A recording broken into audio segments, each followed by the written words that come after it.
Hello and welcome to a Smurd P video, and today we're looking at Boom Studios Power Ranger Prime Issue 3, and Boom Studios is celebrating 20 years. Just zoom out a little bit so I can make sure I capture it. Apologies. It always starts off this way, that my camera, I think it's in the right angle and then completely not. So this is written by Melissa Flores, who's been on the books for quite a while now. Illustrations by Michael Hugh, colors by Fable Marcus, letters by Ed Dukeshire. I will start with saying that actually Power Rangers Prime gives Melissa, I think, more freedom to produce, in my mind, original stories. It may not be how, in my mind in particular, I want to read Power Rangers. I want to read established teams. However, I don't think this is going in the wrong direction. Put it that way. I think it's starting to grow on me.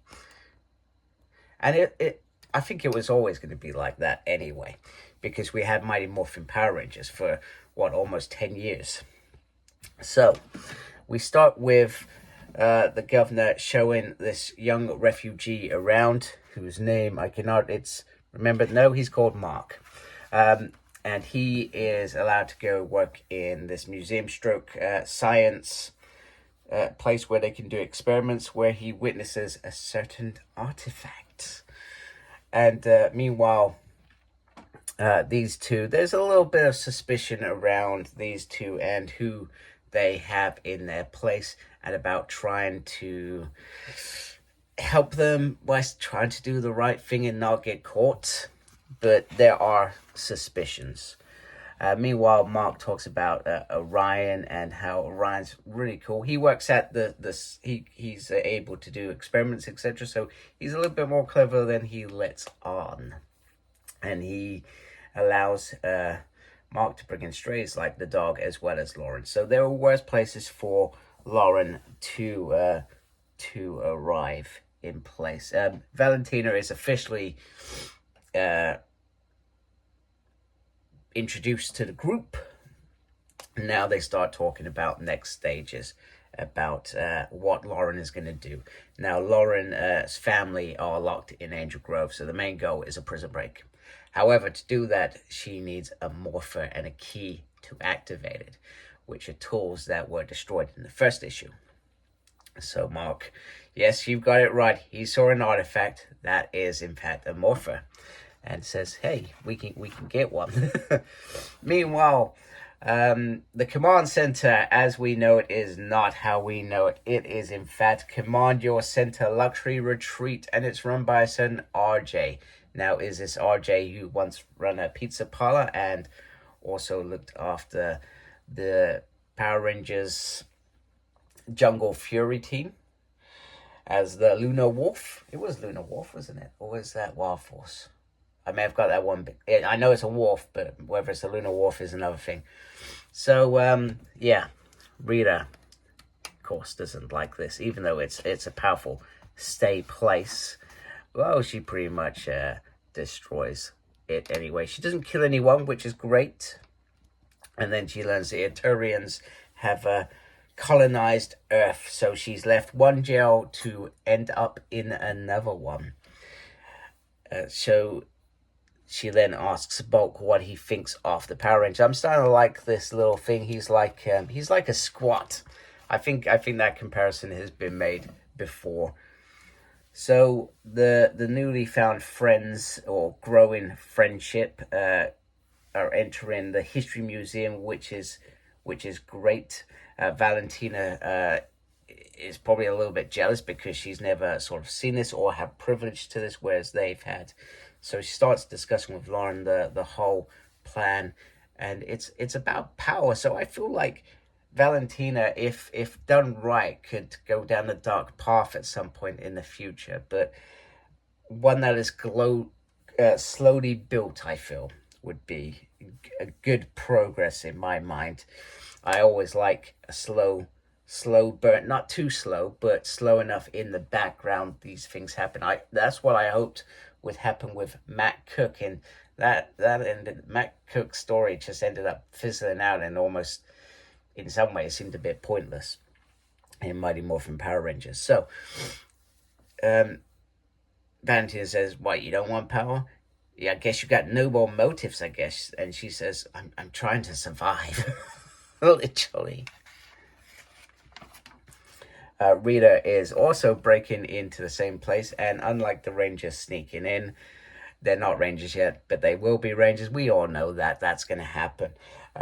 She sets off all the alarms. Now, she got a bit of morphing power from Lauren's broken morpher, but she can't rely on scraps. Now, in this story, also same as the normal universe that we're used to, she was also infused with morphing grid powers, and that was meant to send her on, or infused with it, and that was meant to send her on a journey of goodness, which, well, in this universe, it did anyway.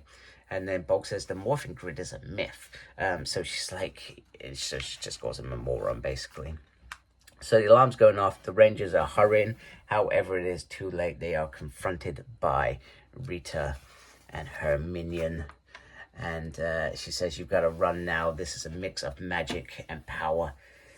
And she knows that the others aren't trained for it. Whereas she is, she's probably been trained all her life in the Sheba house, regardless of whether she was an active Power Ranger.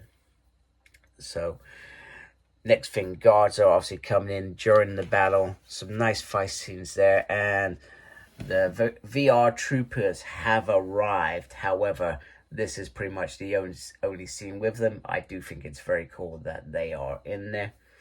And they are about to go in and do their thing. So I guess that's next issue's problem. In the meantime, the Rangers, I'm just going to call them Rangers because it's easier, are in trouble. However, Rita and Lauren sort of stop fighting, and Rita offers Lauren something a little bit different, saying, "I have a proposal. Your power, my magic, a team up, if you will." So it's a sort of deal of sorts around, and Rita is the news autumn. She's not, but she takes on the role of giving Lauren back her powers. So introductions, please.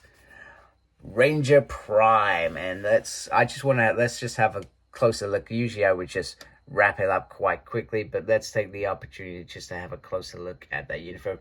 Obviously, I guess it's not fully formed. We'll see it with the helmet properly on in the next issue, but so far I think that looks pretty awesome. I love that they got the little coin there. She's got like a little weapon there, and maybe it is meant to be a bit spiky, etc. But I think this is a very, very good start. And like I said, this Power Rangers Prime is starting to grow on me.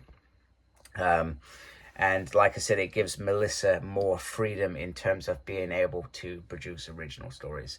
And that's what this is. It's an original story. How long it will last will depend on, I guess, people buying it.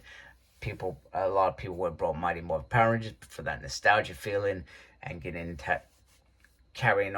touch with some Power Ranger material. Whereas this is new. Sometimes new doesn't work so well, so it will be, time will tell with this one on whether sales are going well, whether it becomes just a mini-series like Power Rangers Academy, 12 issues. I don't expect it to be anything smaller, and I think Boom Studios will back their team, and they are known for originality. You know, you look at Something is Killing the Children, and all the other things that they do that I generally don't read, but I know that there is some good stuff out there. Yeah, this is a bit of weird advertising because that is very, very old. That's a few months old. And then I went with the Power Ranger Turbo cover, which I really do like, actually. A Turbo isn't everybody's favorite thing, but this looks very, very nice. So anyway, I hope you liked my video. If you do, please do support my channel by subscribing. Thank you for taking time to watch this video. Thank you to everybody that's already subscribed to my video already. Make sure you look after yourself. Very important these days. And as always, embrace geekiness. Take care. Goodbye.